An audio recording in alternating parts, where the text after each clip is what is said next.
मैं ज्योतिष शास्त्री रमेश चौबे उपस्थित हुआ आपके समक्ष एक बहुत ही रोमांचक और ज्ञान मूलक विषय को लेकर के। यह संपूर्ण रूप से ज्योतिषीय विषय है।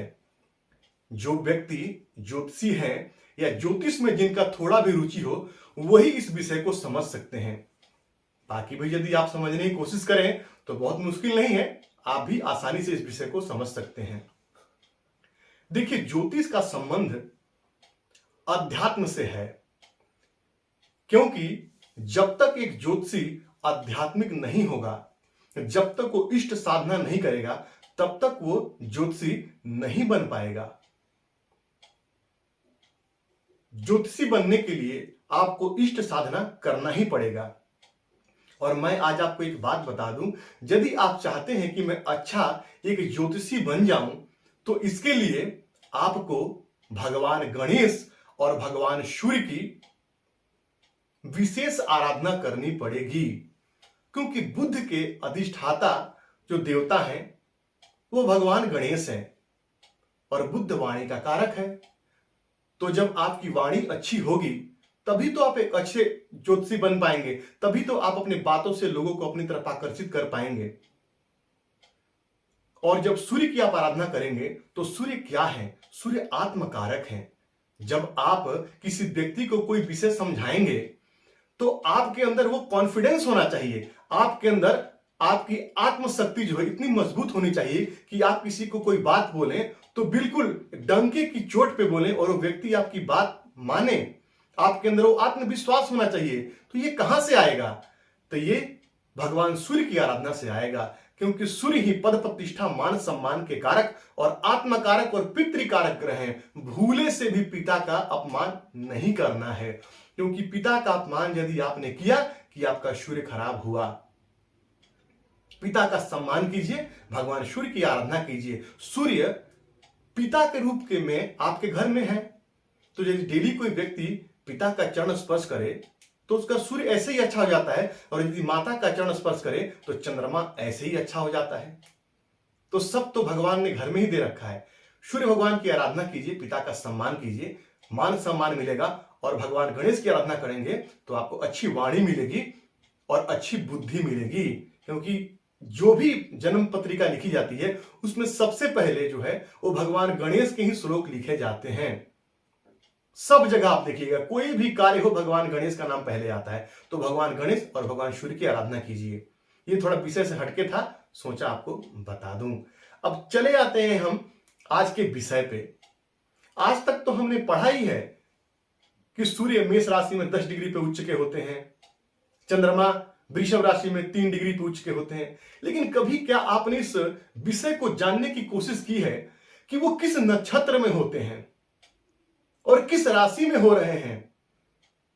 यदि शासक जो है देश का वो थोड़ा सा यदि क्रूर ना हो, थोड़ा सा यदि सख्त ना हो, तो वो देश पे शासन नहीं कर पाएगा, उसको थोड़ा कठोर होना पड़ेगा। ये मैं इसीलिए कह रहा हूं कि आज का विषय ही कुछ ऐसा है। अब मान लीजिए प्रत्येक, यहां पे मैंने ग्रह लिखा है, राशि लिखा है, अंश लिखा है, नक्षत्र लिखा है और स्वामी लिखा है, और साथ ही साथ वो ग्रह किसका कारक है, किस चीज का, वो भी मैंने लिखा है। तो सबसे पहले हम चले आते हैं सूर्य पे। तो आप सभी जानते हैं कि सूर्य जो है वो 1 नंबर की राशि यानी मेष राशि में 1 नंबर की राशि में 10 डिग्री पर परम उच्च के माने जाते हैं। किस नक्षत्र में? तो अश्विनी नक्षत्र में। आप देख लीजिए, केतु के नक्षत्र में सूर्य उच्च के माने जाते हैं। केतु का नक्षत्र है अश्विनी नक्षत्र, उसमें वो उच्च के माने जाते हैं।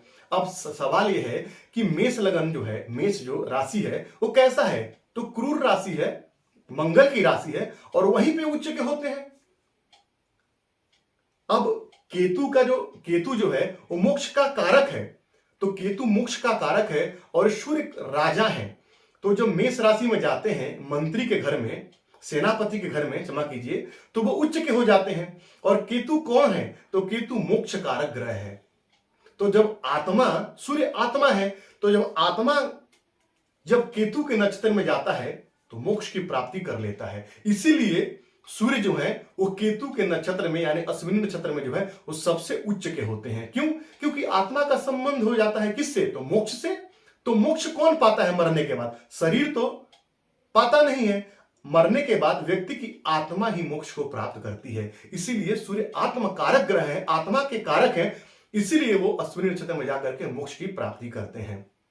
अब चले आते हैं चंद्रमा पे। चंद्रमा वृषभ राशि, वृषभ राशि भोग की राशि है। तुला राशि और वृषभ राशि के स्वामी शुक्र होते हैं। शुक्र भोग कारक ग्रह है। तो वृषभ राशि में यानी 2 नंबर की राशि में 3 डिग्री पर कृतिका नक्षत्र में यानी सूर्य के नक्षत्र में, सूर्य कौन? आत्मकारक, मैंने आपको बताया। तो वहां जाकर के वो चंद्रमा 3 डिग्री पे वृषभ राशि में उच्च के हो जाते हैं। किसके नक्षत्र में होते हैं? आज मुख्य विषय मेरा नक्षत्र को लेके ही है। वो सूर्य के नक्षत्र में उच्च के हो जाते हैं। अब देखिए, यदि व्यक्ति भोग विलासता के जीवन को जीते हुए भी, समझिएगा बात को, यदि व्यक्ति कितना भी विलासी हो, लेकिन यदि वो आत्मा से यानी कि कृतिका नक्षत्र में जब एक आत्मा का संबंध जो सही रूप में यदि भोग का यदि आत्मा से संबंध हो जाए तो जातक परम गति को प्राप्त कर लेता है। क्योंकि आप किसी भी चीज को, मान लीजिए आपका ख्वाहिश है कि आपके पास हर प्रकार के सुख हो, एक व्यक्ति जिसके पास सारे प्रकार के सुख उपलब्ध हो, उस व्यक्ति का भी कहीं ना कहीं एक बार इन चीजों से मन भर जाता है। इन चीजों से मन भर जाता है। यदि आपके पास दुनिया के सारे सुविधाएं उपलब्ध हो तो फिर आपको इसके आगे फिर जीने का अर्थ नहीं समझ में आएगा, फिर कोई मतलब ही नहीं रह जाए। क्यों? क्योंकि निरंतर किसी चीज को प्राप्ति के लिए पराक्रम करते हैं, मेहनत करते हैं, और जब वो मिलता है तो हमको कितनी खुशी होती है। लेकिन एक व्यक्ति जो जन्मजात ही सारे सुखों को लेकर के इस पृथ्वी पर पैदा हो रहा है, किसी बड़े घर में पैदा हो रहा है और सारे प्रकार के सुख उसको मिल रहे हैं, तो उसके लिए एक समय में जाकर के वो सुख जो है वो निर्मूल हो जाएगा, उसका कोई मतलब नहीं रह जाएगा। इसीलिए जो चंद्रमा है, चंद्रमा कौन है? जो चंद्रमा मन है। तो चंद्रमा मन है और सूर्य क्या है? तो सूर्य आत्मा है। तो जब मन का आत्मा से संबंध हो जाता है भोग की राशि में, तो वो परम गति यानी परम उच्च के हो जाते हैं, परम उच्च के हो जाते हैं। इसीलिए जो चंद्रमा है वो कृतिका नक्षत्र में जाकर के जो है उच्च के हो जाते हैं। अब आते हैं मंगल की तरफ। तो मंगल मकर राशि में अपने शत्रु यानी शनि की राशि में जाकर के उच्च के हो जाते हैं। मान लीजिए ये क्यों होता है? मान लीजिए आप अपने घर में हैं और अपने घर में तो आप पराक्रमी हैं ही, लेकिन यदि शत्रु के घर में जाकर के यानी कोई एक देश का सैनिक किसी दूसरे देश में जाकर के यदि आक्रमण करता है, चढ़ाई करता है और वहां जाके अपने पराक्रम पे टिका रहता है, तभी श्रेष्ठ है। तो मंगल शत्रु की राशि में जाकर के यानी शनि और मंगल का 36 का आंकड़ा है, तो शनि के घर में जाकर के भी अपने पराक्रम से डगमगाते नहीं हैं और अपने स्वयं के नक्षत्र में वहां पे जाकर के, और मंगल पराक्रम का कारक है, तो वहां पे जाकर के वो उच्च के हो जाते हैं अपने स्वयं के नक्षत्र में ही, मकर राशि में जाकर के। इसलिए मंगल जो है वो धनिष्ठा नक्षत्र में मकर राशि में उच्च के माने गए हैं। अब चले आते हैं हम बुध की तरफ। बुध कन्या राशि में यानी 6 नंबर की राशि में 15 अंश तक हस्त नक्षत्र में यानी कि चंद्रमा के नक्षत्र में जाकर के उच्च माने जाते हैं। अब थोड़ा समझिए चंद्रमा कौन है? तो चंद्रमा भावना है और बुध कौन है? तो बुध बुद्धि है। और कन्या राशि जो है वो मैनेजमेंट की राशि है, वो ज्ञान की राशि है।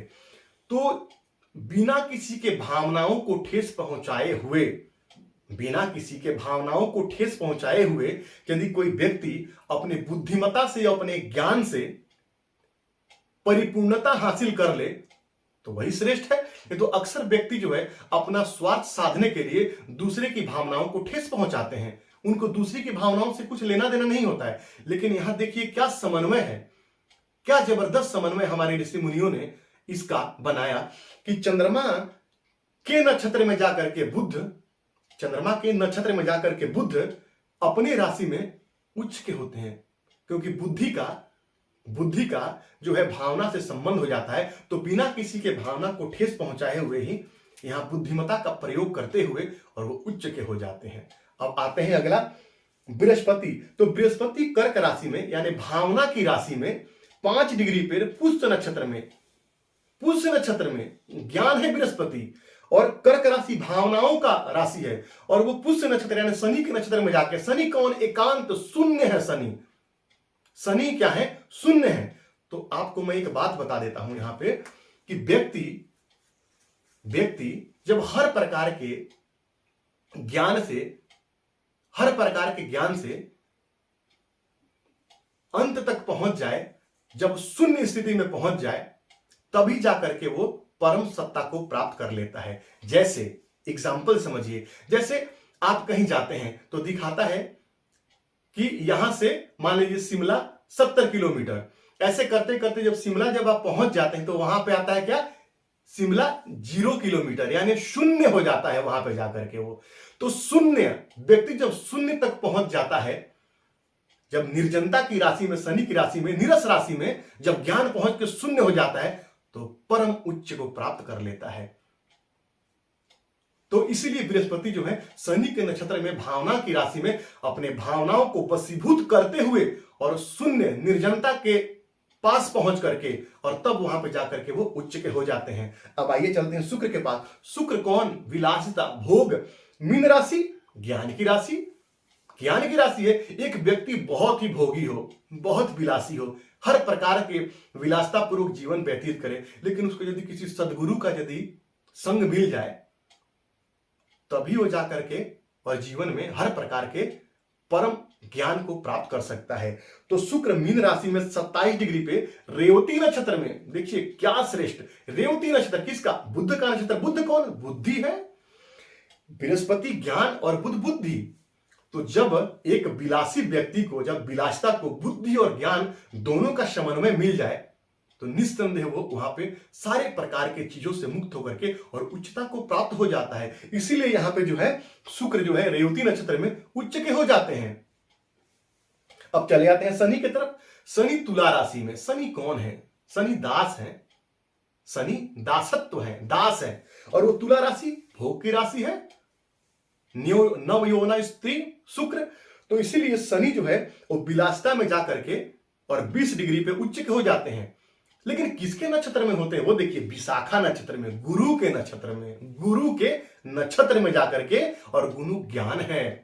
तो क्यों उच्च के हो जाते हैं कि जब विलासिता को, जब ज्ञान का मार्ग यदि मिल जाए, विलासी कोई व्यक्ति है उसको ज्ञान का मार्ग मिल जाए तो निस्संदेह वो व्यक्ति जीवन में आगे बढ़ जाएगा और हर प्रकार के जीवन में ज्ञान से परिपक्वता को प्राप्त कर लेगा, हर प्रकार से ज्ञान को प्राप्त करने वाला होगा। इसीलिए तुला राशि में, विलासिता के राशि में विशाखा गुरु के नक्षत्र में, ज्ञान के नक्षत्र में, परमार्जित ज्ञान है गुरु, देवताओं के गुरु हैं, गुरुओं के गुरु हैं, मंत्री हैं देवताओं के, उनके पास जाकर के और श्रेष्ठ अपने पद को प्राप्त करते हैं शनिदेव वहां पे जाकर के और वहां उच्च के हो जाते हैं। तो इस प्रकार से देखिए कितना बढ़िया समन्वय हमारे ऋषि मुनि ने बना रखा है कि क्रूर राशि में होते हुए भी जो सूर्य हैं वो केतु के नक्षत्र में जाकर के और उच्च के हो जाते हैं। तो मुझे पूरा यकीन है कि आज आपने समझा होगा इस विषय को कि आखिर में राशि में तो होते हैं कितनी डिग्री पे वो आपको पता था, लेकिन नक्षत्र में किस प्रकार से वो उच्च के हो जाते हैं और क्यों होते हैं, यही मैं समझाना आपको चाहता था। बड़ा श्रेष्ठ विषय है, मनन मंथन करने का विषय है, मंथन कीजिएगा। समझ में नहीं आए तो वीडियो 1-2 बार जरूर देखिएगा, आपको आनंद आएगा। कहीं त्रुटि रह गई हो कमेंट में बिना हिचक के लिख दीजिएगा। तो यदि आपको मेरी बातें अच्छी लगती है तो मेरे चैनल को लाइक कीजिए, सब्सक्राइब कीजिए, बेल आइकन को ऑन कीजिए ताकि जब भी कोई नया वीडियो डालूं नोटिफिकेशन आपको तुरंत मिले। तो आपका दिन मंगलमय, इसी मंगल कामना के साथ आज के लिए इतना ही। नमस्कार।